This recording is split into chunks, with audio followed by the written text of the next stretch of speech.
What's up, everybody? It's Barbarisi from the Bronx. What's going on, ladies and gentlemen? How is everybody doing tonight? Yes. Guys, no, I did not get my hair professionally done. This is just me having my hair up in a bun, and I let it down, and that is what happens, ladies and gentlemen. I've only been to a salon one time in my life when I was, I think 14 years old when I went to my brother Jimmy's wedding. And that was the only time I got my hair like professionally done. And then my mother used to bring me to these Chinese ladies just to get my hair cut. You know, nothing like really professional. They just used to give me like, I used to have that like bob cut. And that was it. But other than like getting my hair professionally like really done, only like one time in my life. And I've only had my nails done one time in my life, the same occasion. So guys, I just want to thank everyone who has been reaching out to me and leaving me kind comments. Kindness is the way. Love, let's spread love and not hate. All these things going around about, you know, people just being, you know, just horrible to each other. You know, there's no reason for any of that. Listen, like I said, I know the balance between good and evil. I know that there can't be one without the other, but there has to be some boundaries. People have to have some kind of self boundaries when it comes to being, if you have nothing nice to say, like the old saying, don't say it. Keep your mouth shut. There's no reason, unless you see something just critical. Like, I'll be honest, like when the people called me out about my son being in the car seat, okay, fine, but there were ways of going about it.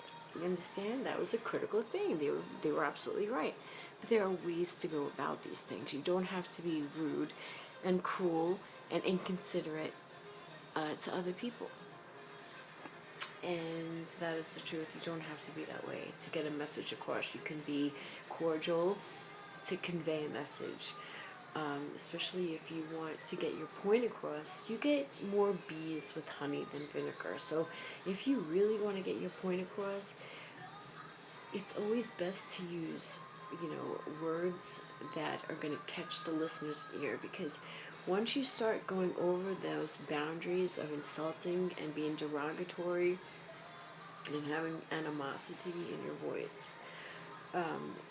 a person is going to back off, and all they're going to hear is the negativity. They're not going to hear the message that you're trying to convey to them. So that's just off the top of my head. So basically, I'm going to I'm going to start where I left off. And I am tired.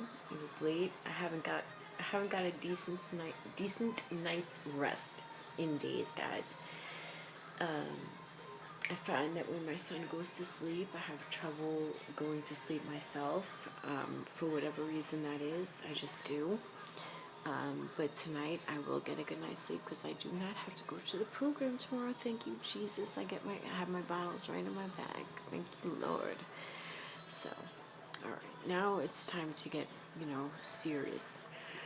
So basically, I'm gonna do a brief summary of where I left off with "Don't Touch." So basically, me and my sister were molested for years.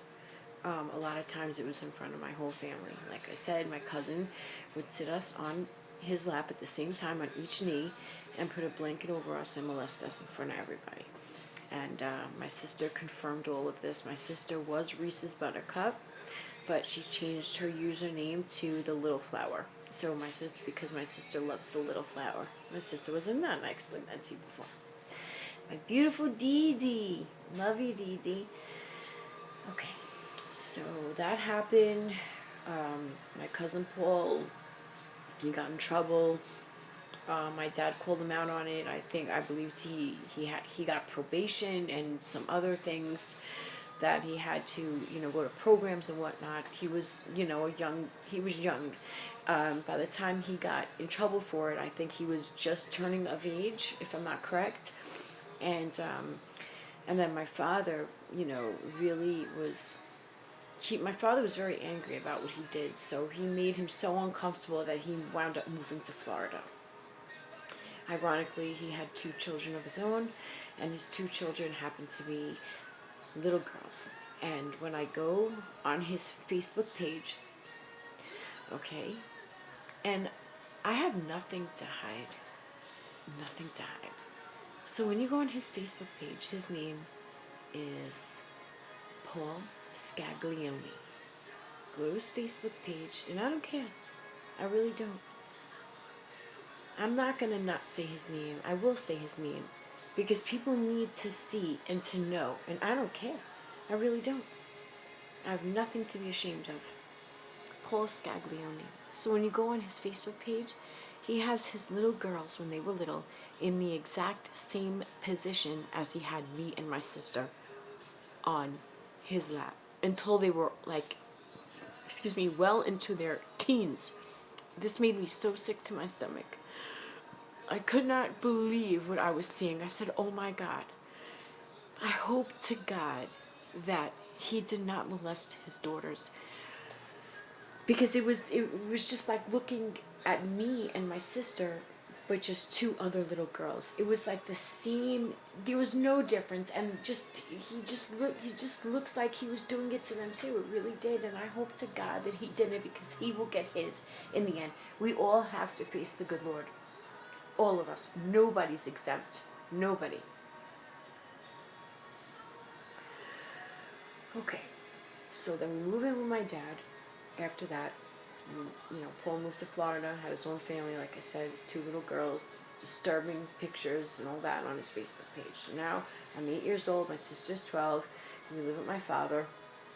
Okay, my father was the only one who came to bat for me and my sister when we were being molested. But as far as my stepmother, no, he never really stuck up for us when it came to her, because she just controlled him for whatever reason. He did not really take into consideration the cruel things that she would do to us, especially me, and my sister will confirm that, because I used to look more like my mother. Now that I'm getting older, I look more like my father, but I used to look a lot more like my mom. And basically, because of that, she resented me, because I guess I reminded her of my mom, and I reminded my dad of my mom, and it would make him feel guilty, and it would make her feel a certain type of way, because, that was the ex-wife. And all of that, and she used to squeeze my face.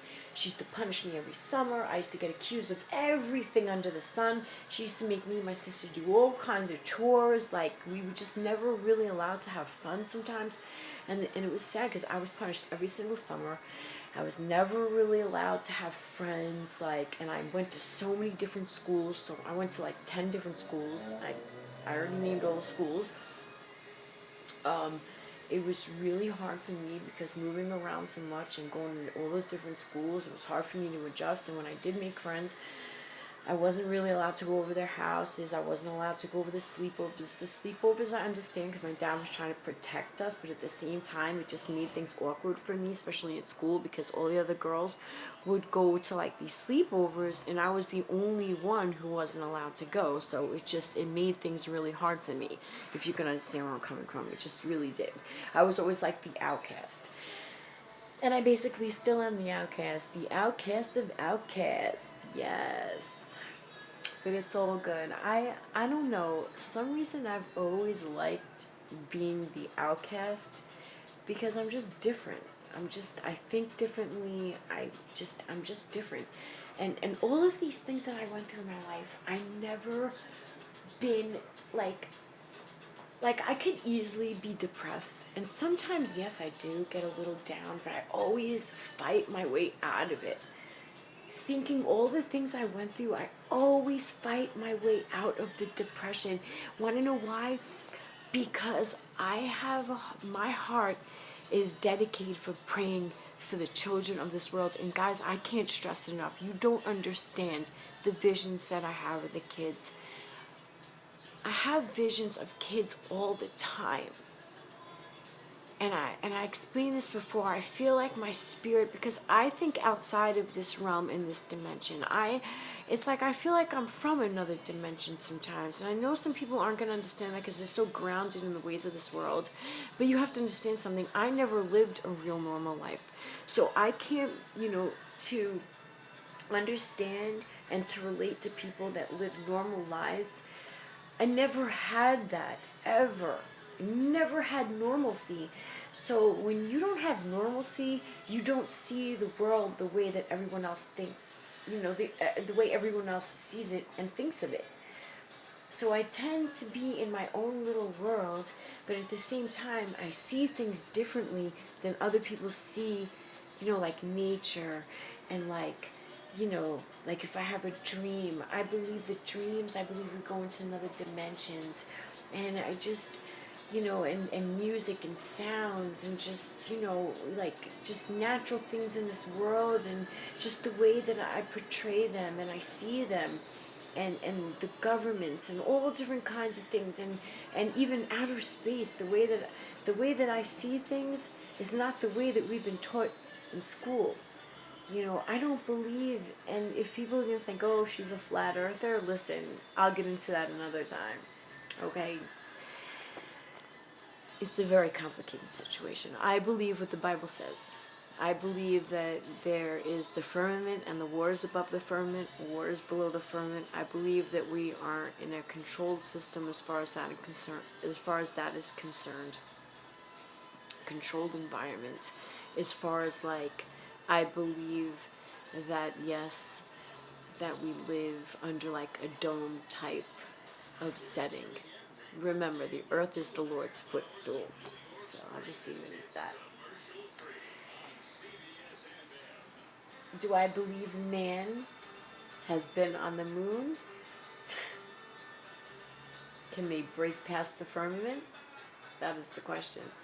They asked NASA scientists, I'm not getting off subject, but they asked NASA scientists, they said, we're holding supercomputers in our hands, but we can't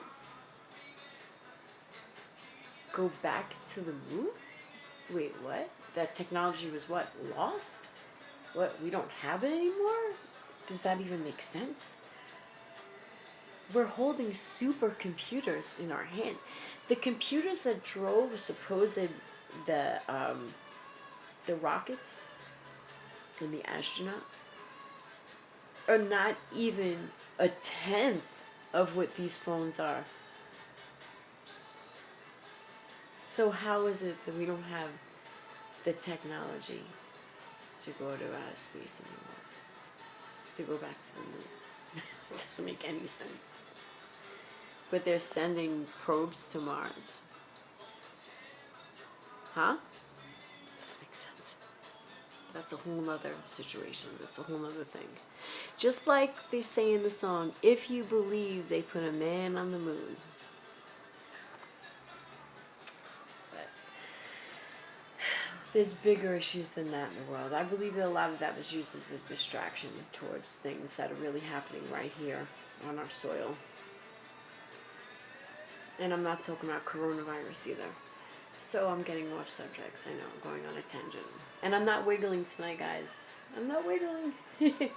So, basically, and people can wonder, how can I, smile when I talk about this stuff? It's not that I'm smiling about that. It's just that I lived this, and I've experienced it, and I have told my situation and my experience in my life so many times that I guess, to me, I'm numb to it all, and yes, if I really, sit and think about the things I went through, sure, I can get in a deep depression, but why? Why would I do that to myself? Why would I want to do that to my beautiful little boy that I have to raise? Why would I want him to see me in a depression? That's not going to help my situation. So, getting back to what happened. So, we wound up living with my dad. Like I said, my stepmother was very, very mean to us, especially me. And I couldn't handle it no more. And we would visit my mom, and I would beg my mother and be like, Mom, please let me live with you again, because my mother would let me do whatever I wanted. And I was a teenager, a preteen, I was 12. And I remember that that's all I wanted, some freedom. I was so held captive in the house. Guys, you don't understand how much I was held captive. I wasn't allowed to do anything. I wasn't even allowed to ride my bike. Do you know what that's like to be 12 years old and not even be allowed to ride your bike? That is insane, guys. It is. It's insane. It's like, how could you not allow a 12-year-old to ride their bike? So, I winds up moving in with my mom. And at first, my stepfather was, he was very weird. He did not like me there at all at first. So my mother started to push me on him. And what I mean by that is, yes, push me on him. My mother is a very good person in a lot of ways, but you have to understand something. She would push me on him in ways that she shouldn't have done. She would tell me, oh, sit on Mike's lap. Oh, isn't Mike cute? Oh, touch Mike's lips. Rub Mike's back. Rub Mike's feet. He was probably getting turned on from it. He had to have been.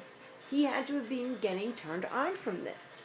So because my mother did that for whatever reason, when she would go to work, he would seduce me, and I thought that sex was love because I was stimulated at a young age. I was 4 years old. I've been masturbating. I don't do, I'm not going to get into that, but I was masturbating at a very young age.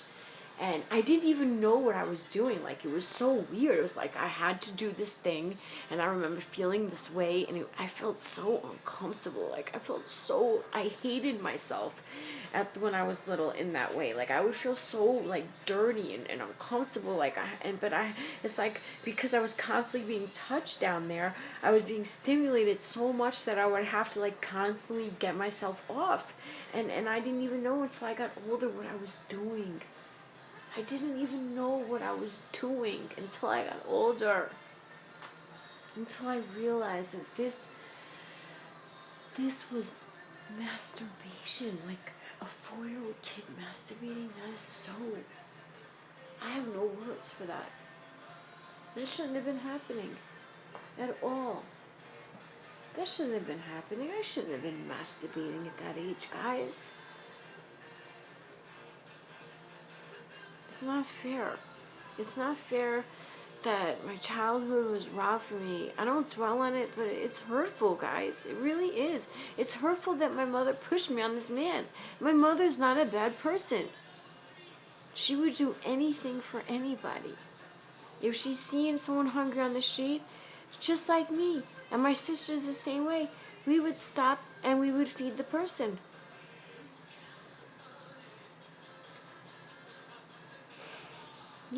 It's just, I just don't know why she did what she did. I just don't know. I don't want to believe that she did that on purpose. I don't. Why would someone want to believe their mother purposely pushed them on a man? Why would I want to believe that?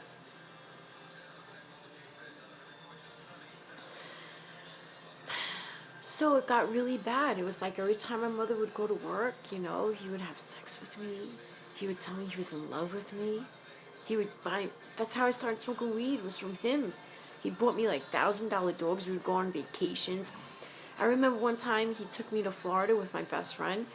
One of my best friends that I did have when I went to like a school for troubled kids. I wound up making friends with one girl. And like I said, when I lived with my father's, I didn't have that. So I was really happy about that, but I was allowed to take her. So it was like I was giving up my body so my friend can come on the trip. So then, me and my friend were sleeping in one bed. My mom and Mike were sleeping in the other. He woke up in the middle of the night and started touching my vagina. With my friend right next to me, guys. Sticking his finger in me and everything. Not normal. Not normal. And my mother was like right there. It's like, and my friend woke up and then he like jumped up and went in the other bed. It's like, come on, Ma. You didn't know he was doing that? I don't know. I don't want to believe my mother knew about these things. But how could she have not known? Every time she'd go to work, I was like, he was like, oh, you gotta stay inside. You gotta, you're being homeschooled and all, because I was being homeschooled too sometimes. I went, homeschool, and then this other school, Greeley, for troubled kids. I don't even think it was a BOCES program named Greeley on Greeley Avenue in Sayville on Long Island. What misfits. It was like 5 kids in a classroom with 2 teachers, one of those, and an aide. 2 teachers and a teacher's aide. With 5 kids, guys. 5 kids in the classroom. It's crazy, right? It's 20 minutes already. I gotta get a good night's sleep, guys. I am exhausted. I know I don't look it, but I am tired. You can see it, like my skin just doesn't, I don't know. It makes my nose look big. Okay. It makes my nose look a little schnozzle. Real Italian schnozzle. It should be like that, right? My sister has a beautiful, perfect nose. Anyway, looks so superficial, but whatever. So then, guys, he wound up moving out of the house with me. It was sick. And I used to cry to him and be like, what about my mom? What about my mom? You know what I'm saying? Like, you're taking me out of the house, and what about my poor mother? It's like he didn't even care about my poor mom. It's sick. I don't know how Melissa's still with this man. She won't leave him. She will not leave him for nothing. She sleeps in the same bed as this man, guys. So my dad wound up finding out. My sister, like I said, she watches this channel. She knows everything that happened. She knows what Mike did. She didn't know that there was sex. She thought he just touched me. No, Dee Dee, he didn't just touch me. He did everything. Everything. Why do you think he's so mad? And he's so mad to this day because he thought he was going to, like, run away with me. That's what this man thought, guys. He thought he was going to run away with me. No. So then the next step was my father took me out of there. I wound up meeting my first 2 kids' father. And he's a convicted rapist. He's on Megan's list. So everywhere he goes, he has to register as a sex offender, even though it was statutory rape. He was sedating me with weed all the time. I'd never smoked weed before that. Never. I had no idea. Listen, I smoked cigarettes like as a young kid. I used to sneak my dad's cigarettes, but I never knew what drugs was. I didn't even know what weed was. I didn't know what none of that stuff was. Like, even though, like, our family, there was a lot of drugs in our family, but not, like, around us where we knew what the heck was going on. Never. We knew what alcohol was and stuff like that, but, like me and my sister, we didn't grow up around drugs like that where it was present for us to see. It was around us, but we didn't know until, like, we got older. And the thing is like, this man, in order to have his way, he got me hooked on weed. Like, that is insane. Like, that's why I started smoking weed. It was because of this man. It's just, I gotta go to sleep, guys. I'm so tired. Bob Race is exhausted. But I hope everyone has a blessed night. I need to get a good night's rest. And ciao, everybody. Good night.